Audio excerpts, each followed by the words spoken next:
욥기 12장 우리 1절에서 12절의 말씀을 읽고요. 우리 묵상은 전체 말씀을 우리 묵상하도록 하겠습니다. 제가 먼저 1절 읽습니다. 욥이 대답하여 이르되 너희만 참으로 백성이로구나. 너희가 죽으면 지혜도 죽겠구나. 나도 너희같이 생각이 있어 너희만 못하지 아니하니 그 같은 일을 누가 알지 못하겠느냐. 하나님께 불러 아뢰어 들으심을 입은 내가 이웃에게 웃음거리가 되었으니 의롭고 온전한 자가 조롱거리가 되었구나. 평안한 자의 마음은 재앙을 멸시하나 재앙이 실족하는 자를 기다리는구나. 강도의 장막은 형통하고 하나님을 진노하게 하는 자는 평안하니 하나님이 그의 손에 후에 주심이라. 이제 모든 짐승에게 물어보라. 그것들이 내게 가르치리라. 공중의 새에게 물어보라. 그것들이 또한 내게 말하리라. 땅에게 말하라. 내가 가르치리라. 바다의 고기도 내게 설명하리라. 이것들 중에 어느 것이 여호와의 손이 이를 행하신 줄을 알지 못하랴. 모든 생물의 생명과 모든 사람의 육신의 목숨이 다 그의 손에 있느니라. 입이 음식의 맛을 구별함 같이 귀가 말을 분간하지 아니하느냐.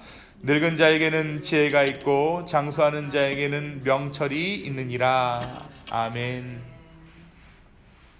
우리가 어제의 말씀 가운데 욥의 친구 중에 소발의 조언을 함께 나누었습니다. 하나님께 자신의 심정을 가감없이 표현해드는 욥에게 소발은 욥이 사기꾼의 철부지기에 하나님을 향해 비난과 불평을 이어간다라고 그렇게 욥을 힐난합니다. 소발은 그러면서도 자신의 말을 마무리하면서 하나님께서 주실 회복으로 인해 희망을 가지고 평안히 쉬라고 종용합니다. 비난 후에 좋은 말로 욥을 달래려고 했던 것이죠. 어떻게 보면 답이 정해져 있는 그런 말을 소발이 욥에게 했던 것이죠. 오늘 우리가 묵상하는 욥기 12장은 좁게는 11장의 소발이 말한 것에 대한 답변이고 넓게는 세 친구 모두의 말에 대한 욥의 답변입니다. 욥의 친구들은 그 표현을 저마다 다 달리했지만 세 사람 모두 일관된 하나님의 모습에 근거해서 욥에게 조언하고 있습니다. 그들은 하나님은 선한 일은 권하고 악한 일은 징계하는 권선징악을 행하시는 분으로 이해하고 그 이해를 토대로 그 권선징악의 하나님을 토대로 욥에게 지금 조언하고 있어요. 그것은 엘리바스부터 소발까지 모두 그 하나님을 근거로 지금 욥에게 조언하고 있는 것입니다. 그래서 욥이 당하는 고난과 고통은 악한 일 또는 하나님 앞에 범죄를 저지른 것의 결과라고 굳게 믿고 있었습니다. 너가 잘못했기에 죄를 지었기에 너가 지금 고난 가운데 있다라는 것이죠.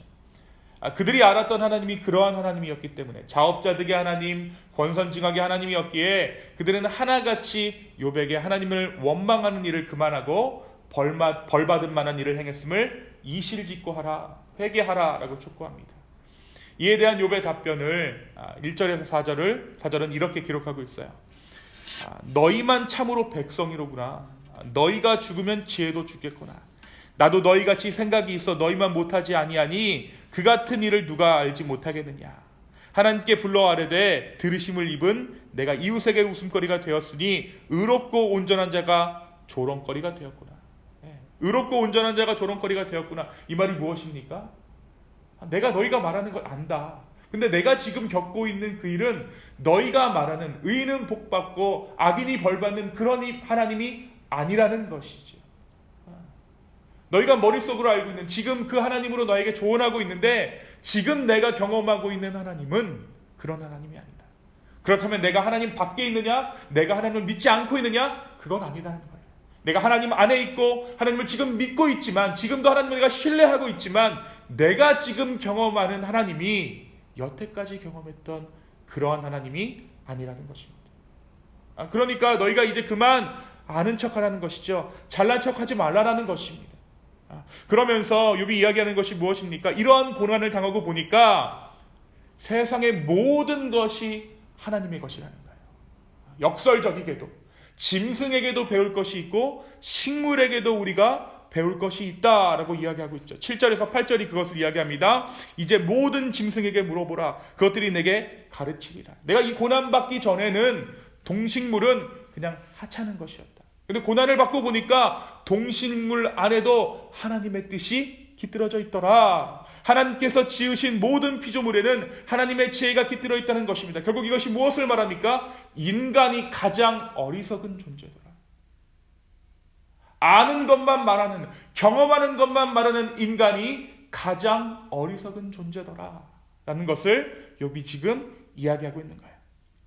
때로 우리가 인간사가 복잡하고 누군가의 조언이나 위로가 필요할 때 사람들보다 자연에게서 쉼과 안식 또는 지혜를 얻는 경우가 바로 자연에 있는 하나님의 지혜가 자연에 스며 있기 때문입니다. 이어서 욥은 하나님께서 지금 내가 겪고 있는 일들을 행하셨다는 것을 동식물들도 다 안다. 모든 생물의 생명이 하나님 손안에 있듯이 사람의 목숨도 그분의 손안에 있는 것이 당연하지 않겠느냐라고 친구들에게 반문합니다. 그래서 어떻게 보면 욥이 그들이 알고 있는 잠언을 그들 가운데 읊어줘요. 강도의 장막은 형통하고 하나님을 진노하게 하는 자는 평안하니 하나님이 그의 손에 부이 주심이니라. 그러니까 자신이 알고 있던 잠언, 그들도 알고 있는, 친구들도 알고 있는 잠언을 거꾸로 비틀어서 지금 읊어주는 것을 우리가 볼 수 있습니다. 그것이 지금 욥이 겪고 있는 하나님이라는 것이죠. 이어서 계속되는 13절에서 25절의 말씀은 욥이 하나님의 하나님 되심, 인간의 상식을 넘어서는 하나님의 행하심에 대해서 이야기합니다. 여러분, 우리가 하나님의 어떠한 초월적인 힘을 기다릴 때 은혜를 구하잖아요. 내 상식과는 전혀 다른 하나님의 선하심이 우리의 삶 가운데 있을 것이다라는 은혜를 구합니다. 근데 이것을 반대로 생각하면 욥이 지금 경험하는 하나님은 어떠한 하나님이냐면 생각할 수 없는 고난도 하나님께서 주실 수 있다는 거예요. 우리가 생각할 수 없는 은혜를 기대하듯이 내가 아무런 잘못한 것이 없는데 하나님께서 때로 우리 가운데 고통도 주실 수 있다는 거죠. 우리가 은혜의 하나님을 믿을 때 내가 은혜의 하나님을 믿습니다, 은혜 주시는 하나님을 믿습니다라는 그 고백이 동시에 우리가 알 수 없는 고통을 주시는 하나님도 하나님이십니다 라는 고백을 포함하고 있다는 거예요. 그것이 바로 욥이 고난 가운데 깨달은 하나님입니다. 그래서 13절에서 25절은 너희의 상식을, 나의 상식을 넘어서는 하나님이 지금 일하고 있다라고 이야기하죠. 오늘 말씀이 그러면서 고백하는 것이 영원한 총명함이 주께 있다라고 이야기합니다. 욥은 지혜의 근본이 하나님께 있으며 아무리 지혜를 뽐내는 자들이라도 하나님께서 그 지혜를 거두어 가시면 술 취한 자와 같이 비틀거린다라고 이야기하고 있어요. 자신에게 지혜자임을 자처하며 말하고 있는 지혜들, 그 친구들의 지혜도 결국 하나님으로부터 왔음을 욥은 이야기하고 있는 것이죠. 그런데 문제는 욥은 지금 당하고 있는 지금의 고난이 하나님께로부터 왔다고 오해하고 있기 때문에 하나님의 지혜로 말하는 그들의 말을 쉽게 받아들일 수 없었던 것입니다. 그들의 조언을 인정하는 순간 자신의 고난도 인정해야 하기 때문입니다. 사랑하는 성도 여러분, 오늘 말씀은 우리에게 무엇을 말해주고 있을까요? 제가 오늘 말씀을 보면서 좀 재미있는 것을 발견했습니다. 오늘 말씀에서 욥은 새 친구들이 여지껏 했던 말을 욥의 입술로 지금 동어 반복하고 있어요. 이들이 하나님의 지혜를 이야기하자 욥이 하나님의 지혜를 반복해서 이야기합니다. 여러분, 가끔 말다툼이 일어난 두 사람을 중재하다 보면 같은 말을 서로 하면서 분쟁하는 사람들을 우리가 보게 돼요. 그래서 제3자로서 들으면 저 두 사람이 지금 똑같은 말을 하고 있는데 싸운다라고 생각할 때가 있죠. 근데 무엇이 다릅니까? 이 두 사람의 무엇이 다르죠? 그 말을 받아들이는 서로의 입장이 다른 거예요. 다른 말을 하고 있기 때문에 상대방을 받아들일 수 없는 것이 아니라 서로의 입장을 받아들이지 못하기 때문에 싸우게 되는 것이 우리라는 것입니다. 지금 욥과 새 친구들이 하나님의 지혜를 이야기해요. 욥도 지금 하나님의 지혜를 이야기합니다. 그런데 싸워요. 왜요? 서로의 입장을 이해하고 있지 못하기 때문에. 그것이 우리예요. 그것이 우리의 지혜의 한계입니다. 결국 욥과 세 친구들은 평행선을 지금 달리고 있어요. 욥의 상황이 좋아지지 않고서는 이 논쟁은 결코 끝나지 않을 논쟁입니다. 욥의 상황이 좋아지면 이 논쟁이 끝난다는 것이죠. 다시 말해서 하나님의 은혜만이, 하나님의 일하심만이 이 둘의 논쟁을 끝낼 수 있다는 거예요. 우리도 그렇습니다. 같은 말을 반복하면서 논쟁하는 것이 우리입니다. 이때 유일한 해결은 하나님께서 상황을 만져주셔야 돼요. 그렇다면 우리의 논쟁, 우리의 삶에 있어서 가장 진정한 위로가 되는 중보란 하나님께 우리의 상황을 올려드리는 것입니다. 논쟁보다는 기도가 필요한 이유인 것이죠. 오늘 이 아침 우리의 상황을 주님께 올려드릴 수 있는 저와 여러분 되기를 소망합니다. 그것이 욥기가 말하는 진정한 지혜입니다. 오늘 이 아침에 우리의 상황을 숨김없이 아버지 앞에 올려드릴 수 있는 진정한 지혜의 기도를 드릴 수 있는 저와 여러분 되기를 예수님의 이름으로 축원합니다. 두 번째, 오늘까지의 말씀에서 세 친구들은 권성징악 또는 인과응보의 하나님을 믿고 있음을 그들의 조언을 통해 밝혀지고 있죠. 그런데 문제는 그것이 하나님의 전부가 아니라는 것입니다. 결국 그들은 권선징악의 하나님만을 믿고 있어요.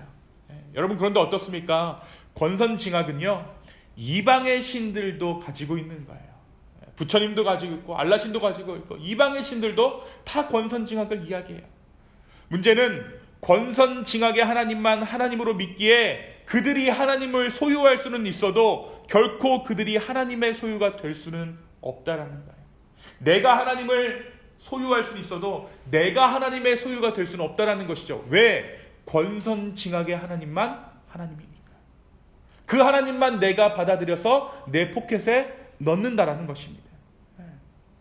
이 말은 다른 하나님의 모습이나 다른 하나님의 면모가 그들의 삶에 드러났을 때 그들은 본능적으로 거부한다라는 거예요. 결국 그러한 신앙생활은 율법주의를 면하기가 어렵습니다. 그래서 어떻습니까? 천국에 가서 전혀 하나님을 만나게 된다고 하잖아요. 내가 이런 하나님을 믿었는데 진짜 하나님은 이런 분이셨구나, 다른 분이셨구나라는 것을 비로소 천국에서 깨닫는다 라고 우리가 이야기하잖아요. 사랑하는 성도 여러분, 오늘 말씀이 고백하는 대로 하나님은 지혜의 근본 되시는 분이십니다. 혹시 나의 지혜로 깨달은 하나님을 하나님의 전부라 여기며 살아가고 있지는 않습니까? 또 그 하나님을 전부라고 여기면서 다른 사람에게 그 하나님을 강요하고 있지는 않습니까? 만약 그렇다면 나의 지혜를 넘어서는 하나님, 그 하나님을 경험할 수 있는 저와 여러분 되기를 소망합니다. 바로 그때 우리는 우리의 주머니에서, 우리의 호주머니에서 하나님을 꺼내 정말 우리가 온전히 하나님의 소유가 되는 놀라운 경험을 할 수 있을 줄로 믿습니다. 나의 하나님이 아니라 내가 주의 자녀가 되는 놀라운 고백이 이 아침에 온전한 기도를 올려줄 수 있는 이 아침 되기를 예수님의 이름으로 축원합니다. 이 시간 함께 기도하시겠습니다. 주님, 이 욥기의 말씀을 통하여서 하나님의 말씀 우리 가운데 들려주심에 주님 감사합니다. 지혜의 근본 되신 아버지, 그러기에 우리의 상황을 단지 아버지 앞에 올려드립니다. 나의 지혜가 아니라 주님의 지혜로 내 삶 가운데 일하여 주시옵소서. 주님, 다시 한번 우리의 마음을 드립니다. 주여, 다시 한번 우리의 상황을 아버지 앞에 올려드립니다. 주여, 나를 인도하여 주시옵소서. 감사합니다. 예수님의 이름으로 기도하였습니다. 아멘.